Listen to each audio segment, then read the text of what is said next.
আগামীকাল 2025-26 অর্থ বছরের জাতীয় বাজেট উপস্থাপন করবেন অন্তর্বর্তী সরকারের অর্থ উপদেষ্টা ডক্টর সালেহুদ্দিন আহমেদ। এটি হবে তার নিজের এবং অন্তর্বর্তী সরকারের প্রথম বাজেট।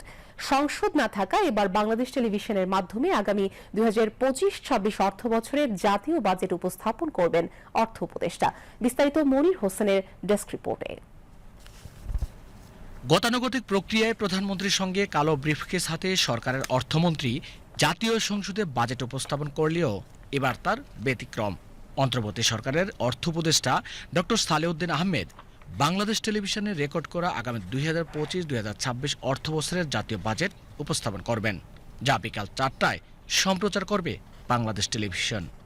এর আগে সোমবার সকালে উপদেষ্টা পরিষদের বিশেষ বৈঠকে অনুমোদন হবে আগামী 2025-26 অর্থ বছরের বাজেট।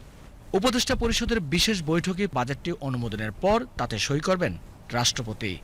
এরপর বাজেট ডকুমেন্টস নিয়ে রামপুরার বিটিভি ভবনে আসবেন অর্থ উপদেষ্টা ডক্টর সালেহুদ্দিন আহমেদ। সেখানেই রেকর্ড করা হবে 2025-2026 অর্থ বছরের জাতীয় বাজেট।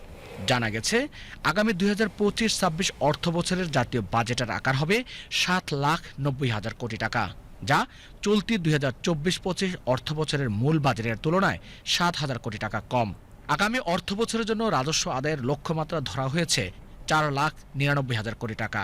চলতি অর্থ বছরের সংশোধিত লক্ষ্যমাত্রার তুলনায় তা 7.6% বেশি।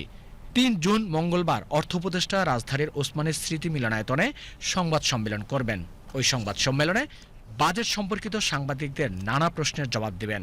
সূত্র জানিয়েছে, যেহেতু সংসদ কার্যকর নেই, সেহেতু বাজেটের উপর জুন মাস জুড়ে সাধারণ আলোচনারও সুযোগ নেই বিধায় এবছর সাধারণ নাগরিকদের কাছ থেকে বাজেট সম্পর্কিত মতামত নেবেন অর্থ উপদেষ্টা।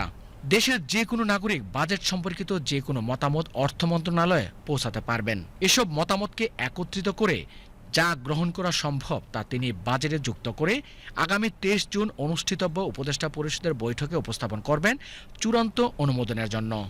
উপদেষ্টা পরিষদের ওই বৈঠকে আগামী 2025-26 অর্থ বছরের বাজেট চূড়ান্ত অনুমোদনের পরে তা রাষ্ট্রপতির অধ্যাদেশ আকারে জারি করা হবে, যা 1 জুলাই 2025 থেকে কার্যকর হবে। জুলাই অভ্যুত্থান পরবর্তী বর্তমান অন্তর্বর্তী সরকারের প্রথম বাজেট কেমন হবে, এই নিয়ে সারা দেশে চলছে নানা হিসেব নিকেশ। জনগণের প্রাপ্তি ও প্রত্যাশার সমন্বয় ঘটবে এমন প্রত্যাশায় সারা দেশের মানুষ তাকিয়েছে সোমবার বাংলাদেশ টেলিভিশনে অর্থ উপদেষ্টার বাজেট উপস্থাপনার দিকে। Monir Hossain, desk report, BTV news.